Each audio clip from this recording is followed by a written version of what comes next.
la détermination. Quand la détermination va s'afficher, Patrice Talon va prendre la fuite. Il ne va pas reculer seulement, il va prendre la fuite. Parce qu'il a un problème en ce moment. Patrice Talon a un problème, je le répète publiquement encore. Plusieurs milliers de milliards de nos francs CFA qu'il a pris, les prêts qu'il a pris en notre nom, il les a dans sa poche. Comment faire pour les recycler? Comment faire pour en jouir s'il quitte le pouvoir? Un braqueur, ce n'est pas quelqu'un d'élégant. Ce n'est pas parce que vous êtes riche que les autres ne sont rien du tout devant vous. C'est un pauvre type. S'il était quelqu'un, je peux comprendre. Parce que ce n'est pas la première personne, il ne serait pas la première personne qui est restée à la tête d'un pays pendant des décennies. Regardez l'exemple de Singapour.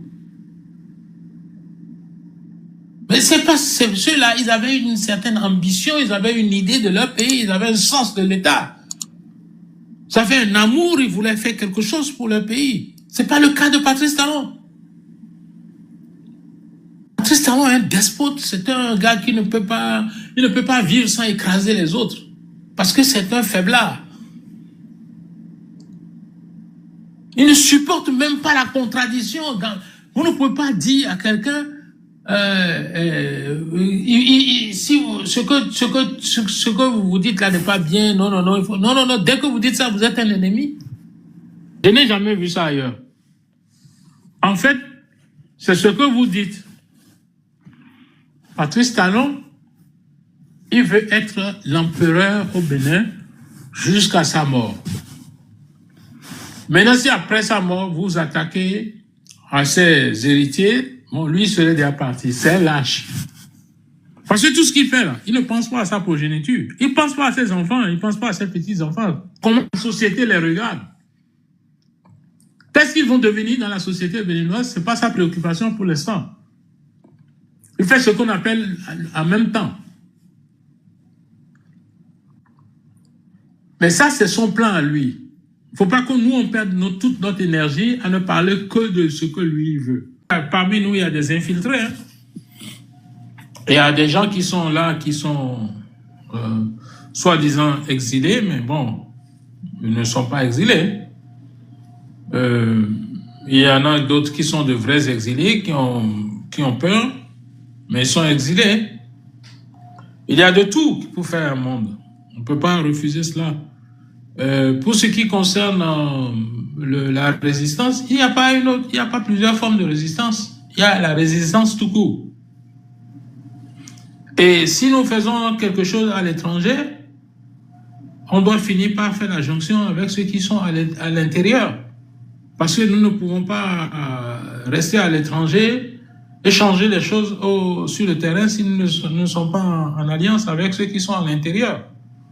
Donc il faut saluer le travail du président Azanaï parce que c'est lui seul qui tient le discours de la résistance.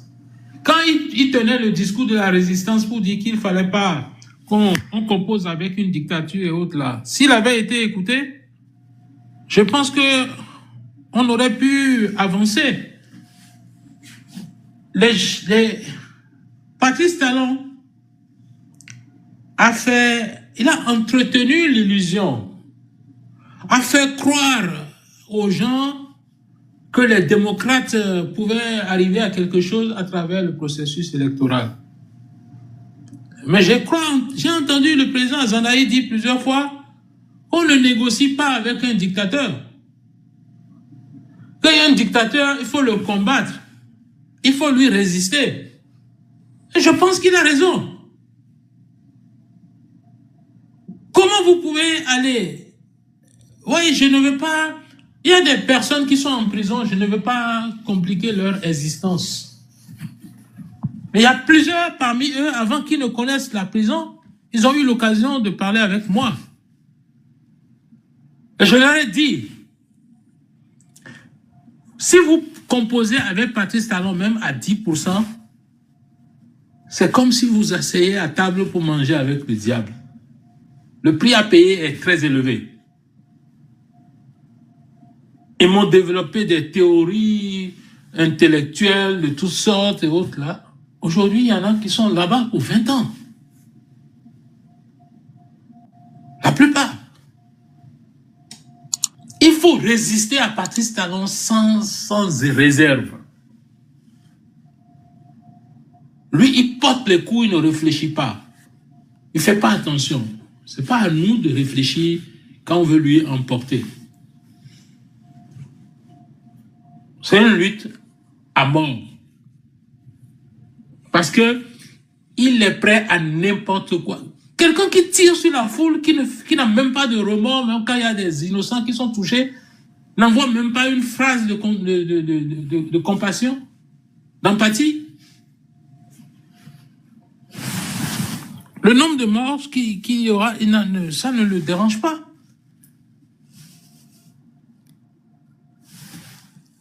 Malheureusement, c'est ça.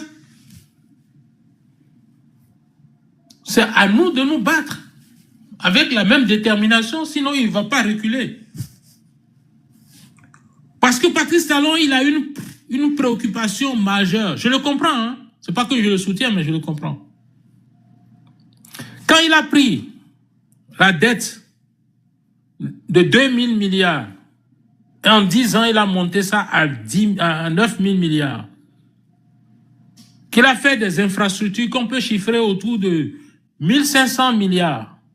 La différence se trouve dans ses poches. Aujourd'hui, il est en position de prêter de l'argent au Bénin. Vous savez ce que ça veut dire? Que vous allez payer des dettes, maître. Vos enfants vont payer, vos arrière-enfants vont payer, ils ne vont pas finir de payer à la famille Talon. Ça veut dire que même après votre mort, vous continuez d'être son esclave. C'est pour ça qu'il vous dit qu'à partir de maintenant, vous n'avez même plus le droit de parler, il n'y a plus de parti d'opposition, il n'y a plus rien. Vous voyez jusqu'où il veut pousser le culot?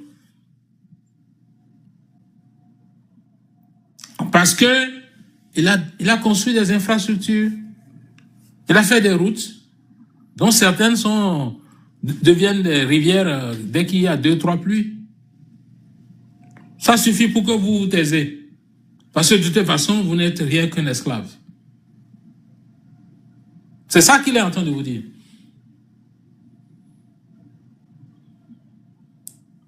Je ne sais pas si quelqu'un de vous a déjà vu le poète africain là, qui a fait un sketch « Ils ne sont que des pauvres ». Vous avez vu ça? Quelqu'un a vu ça parmi vous?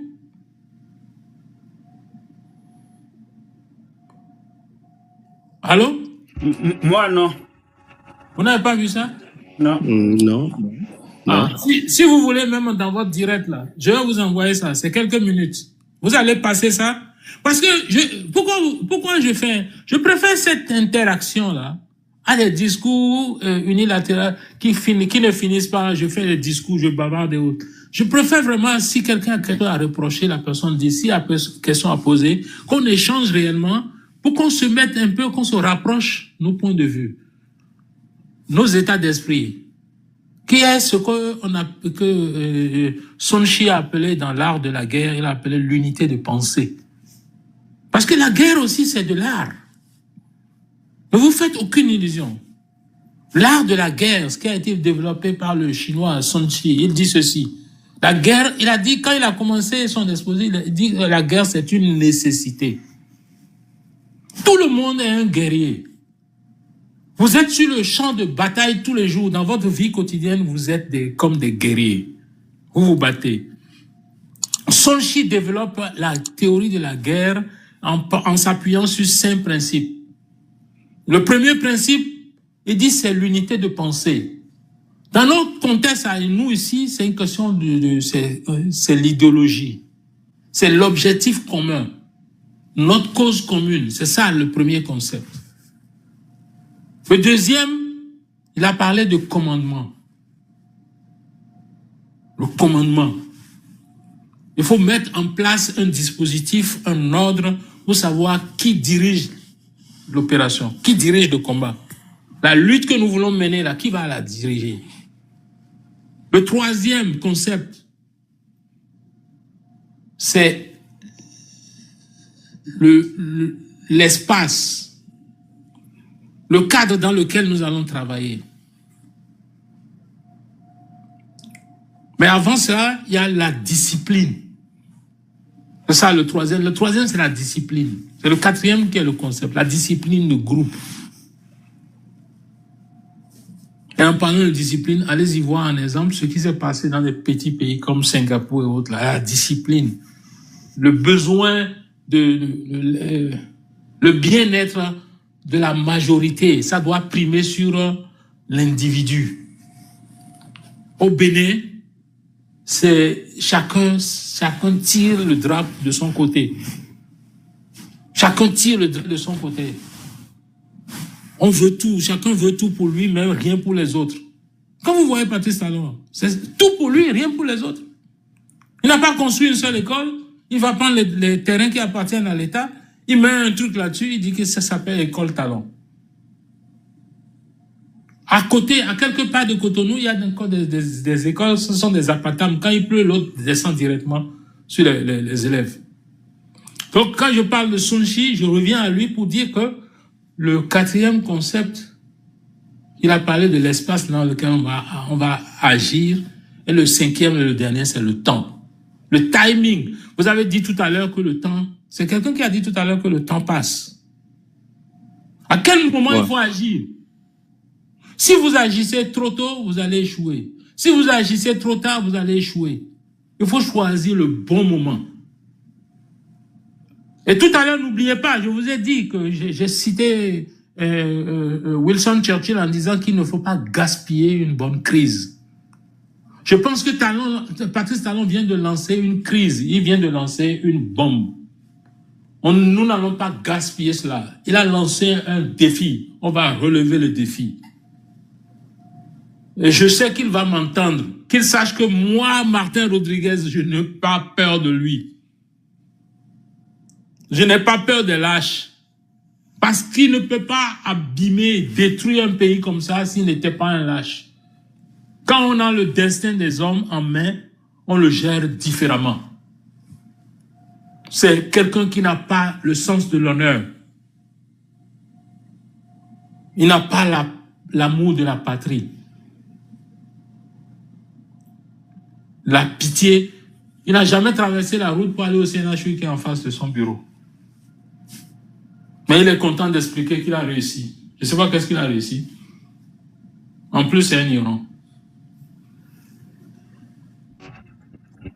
L'élément que je vous ai fait écouter, j'espère que le son était correct. Donc, monsieur Rodriguez, vous pouvez, si vous voulez commenter ça, vous pouvez y aller. C'est comme si j'entendais Patrice Talon parler. Il agit parce qu'il pense que nous ne sommes que des pauvres. Nous avons droit à tout sauf à la moindre chose. Nous n'avons droit à rien. C'est violent comme ces paroles que vous venez d'entendre. C'est produit par un Africain. C'est le miroir de la société dans laquelle nous vivons. On dirait qu'il parle du Bénin.